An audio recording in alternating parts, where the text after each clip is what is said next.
Welcome to this video in which we will be looking at some of the responses made by churches to the current coronavirus pandemic. The COVID-19 pandemic has been one of much interest to various academics across many disciplines, including the study of religion. Scholarship has intended to analyze the impact of the coronavirus on religion and how religious beliefs influence people's responses to the virus. One such scholar to be interested in this question is Johannika Krusbergen-Kamps, a scholar and fieldwork researcher in Zambia. As we will talk on in more detail, Krusbergen-Kamps identifies the vertical and horizontal domains and responses to COVID-19 in the church. We will be summarizing and reflecting on the insights of his 2019 article he published in the Journal of Religion in Africa.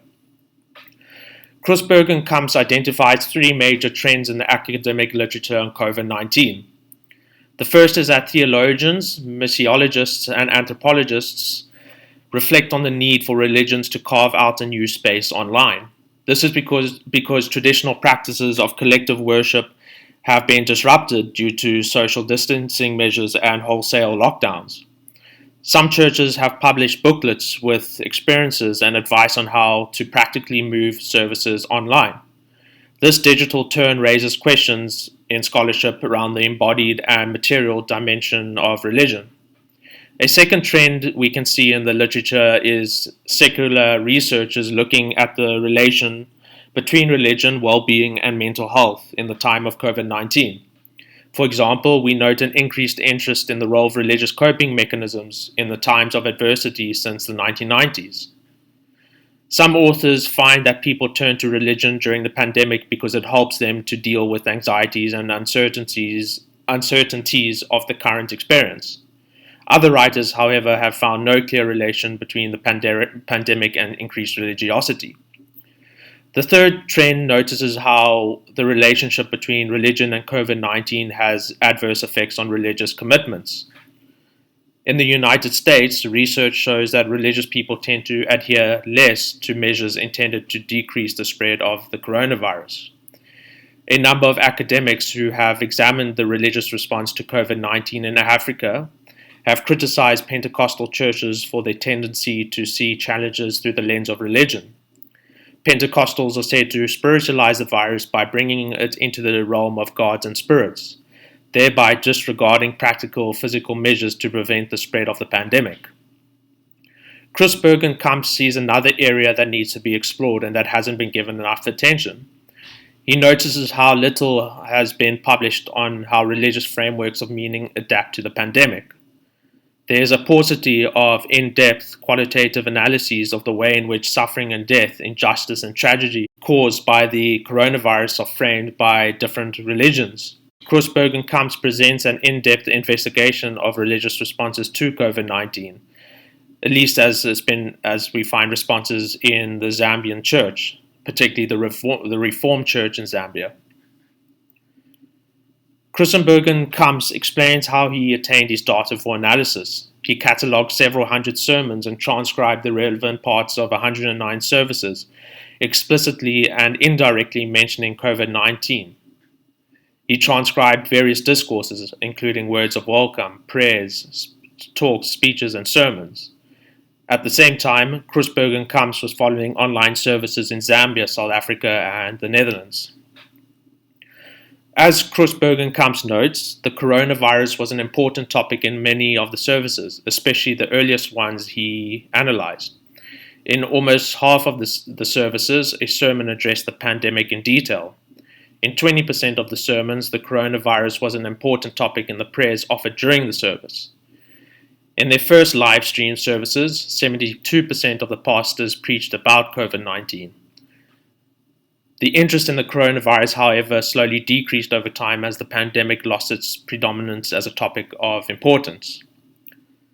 This brings us to Krusbergen-Kamps' two dimensions of the church response to the coronavirus, namely the horizontal and vertical dimensions. The horizontal dimension is more empirical in that it looks at the physical, community, and human-directed relationships within the church and wider society. The vertical dimension, however, looks at the relationship with God and with other spiritual beings. Kreuzberg and Kamp's article discusses how pastors in the Reformed churches in Zambia are aware of and address both the horizontal and the vertical dimensions. So we will look first at the horizontal dimension. This is exemplified well in the words of one theologian who writes that, quote, during this time of COVID-19, churches should become centers for solidarity, networks of compassion, empathy, healing, and emotional support in the face of sickness, fear, pain, and hunger. Here we see the horizontal dimension attempting to stimulate the development of strong and caring religious communities during a tough time. This dimension can involve several ways a pastor reaches out to his congregants, for example, through social media like Facebook, through WhatsApp, or by handing out Bible studies to members of the congregation. It also entails a significant adjustment of the operations and habits of both pastors and congregants, especially in rural areas where pastors find it very difficult to reach to their congregants as it is. The church also becomes a channel to be used by the government. Government and health organizations want to educate the people on the dangers of the virus and the measures that should be taken to curb its spread. Many pastors also agree that the church should spread accurate information about the virus. According to Kreuzberg and Kamps, in roughly 1/3 of the services he studied, pastors shared the government's guidelines to prevent the spread of the virus with their audiences. Another part of the horizontal dimension has been the church and the pastors' attempt to combat the many misconceptions about the coronavirus in Zambian society. They mention various conspiracy theories, such as the rolling out of the 5G network being somehow related to the coronavirus, or that the Chinese produced COVID-19 for their own world political reasons, and that COVID-19 does not affect black people or only affects rich people. Part of the horizontal dimension is also teaching congregants how to live in the current crisis with its many difficulties. Pastors realize the need to offer hope and encouragement to those who are struggling and afraid for their health and future. Pastors tell of how some congregants have lost hope, even to the point of committing suicide. They also see people who lose their faith and start doubting whether God exists. Another difficulty pastors are aware of is the poverty that has been exacerbated by the virus, which is a topic that is regularly mentioned in sermons and prayers. The pastors are aware of the difficult situation that many of their congregants are experiencing. They notice how the economy of their country has been hit hard by the spread of the virus, and that such things as food and the prices of basic necessities has skyrocketed. According to one pastor, quote, you may have lost a job in the process. You may have lost some business deals in the process.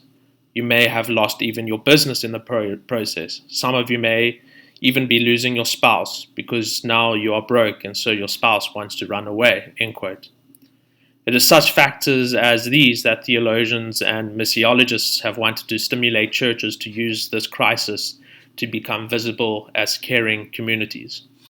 We now arrive at the vertical dimension, which we briefly noted before focuses on God and the spiritual world.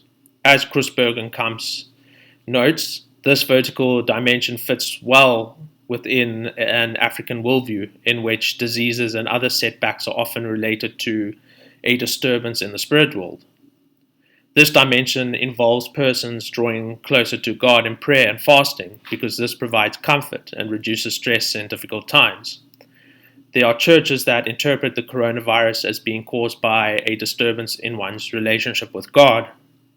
This view has been criticized as focusing on the spiritual can put churches at odds with health measures against the spread of COVID-19. Although religion is noted to help people cope with challenging circumstances, the vertical dimension is often framed as having negative effects. We see the vertical dimension prominently in pastors who give congregants hope and encouragement by emphasizing God's presence. According to one pastor, quote, the world today is going through a difficult phase. We have been hit hard by the coronavirus.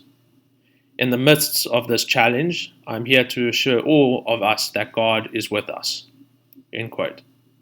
This phrase, God is with us speaks of the deep care God has for people, and it helps audiences to not feel alone in their challenges. Another popular phrase used is, quote, God is in control. As Pastor Delitso comments, quote, let us have confidence that no pain, no suffering, no persecution is outside God's control and power to save, end quote. Another conviction here is that before God helps people, people have to do something for God. For example, they have to stand firm in their faith. The help that comes from above is therefore dependent on how firm the faith of the believer is. In Pentecostal churches, this idea is very common, where wealth, status, and good health are seen to be blessings from God that are only granted to those who have strong faith. In many Pentecostal churches, it is important for a pastor to show his wealth, for example, by wearing stylish clothes. This notion that a strong faith gives blessings is also gaining traction within the Reformed churches of Zambia. Also part of the vertical dimension is the pastor's concern about how their congregants are relating to God. They are worried whether or not the faith of their congregants is strong enough to withstand the challenging circumstances brought on by the virus. In some sermons, pastors showed concern that their congregants spend their days watching unedifying programs on television, or that they are seeking help from traditional healers instead of help from God. However, the biggest risk for believers in the church during this time of crisis is matters of doubt. According to Pastor Chifundu, quote, I know sometimes it's difficult to believe when you are passing through challenges, end quote. According to Pastor Delitso, quote, sometimes you feel as if God has gone to sleep, as if God has abandoned you, end quote. Pastors attempt to comfort their congregants and give them hope by assuring them that God still cares. Doubt for many is not a natural thing, but rather seen as a spiritual attack from a demon or from Satan.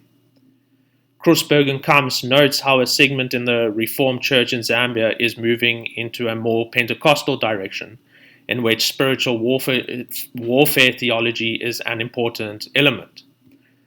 Spiritual warfare theology posits that there is a war raging between God and the forces of good, and the devil and his forces of evil. Seeing doubt as a spiritual attack by the devil fits well within this theology. As one pastor preaches, quote, any satanic and demonic stone, any stone of COVID-19, we rebuke and destroy. We resist and overcome by the blood of Jesus Christ. From this disease to spread, we bind every power, every point of contact through which this disease is spreading. This disease is not going to spread.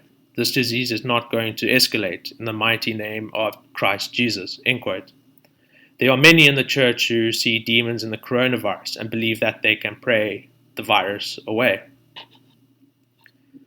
This vertical dimension is often labeled as spiritualization.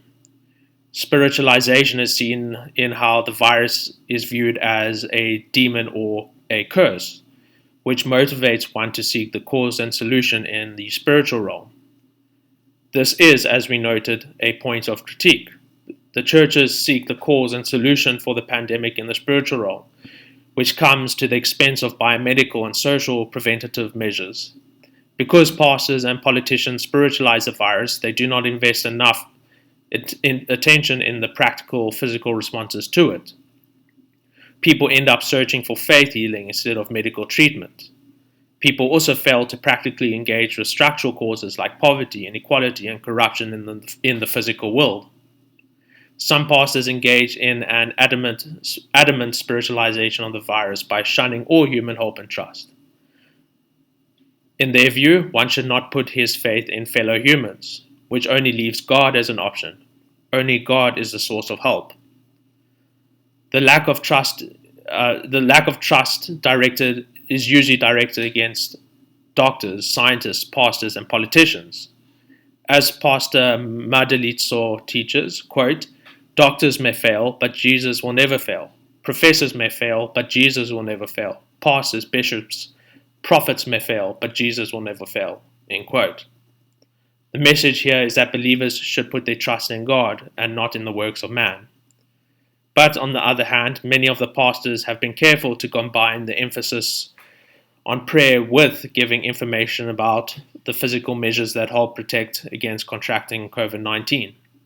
In conclusion, what should be clear is that the responses made by the churches to COVID-19 are broad. Quite helpfully, we have seen how these responses can be neatly categorized under the horizontal and vertical dimensions.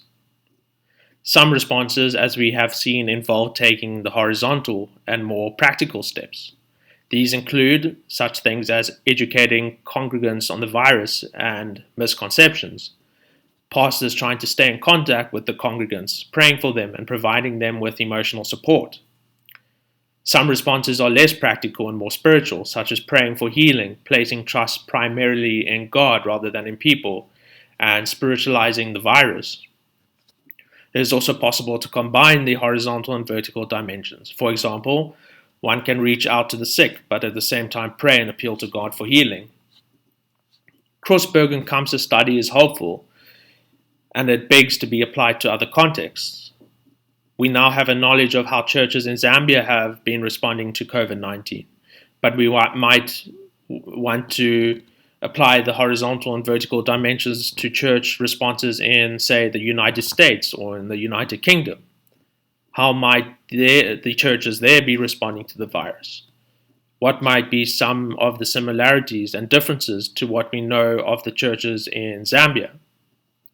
It is clear then that Kreuzberg and Kamsa's study invites further exploration into how the church has responded to the crisis of the coronavirus.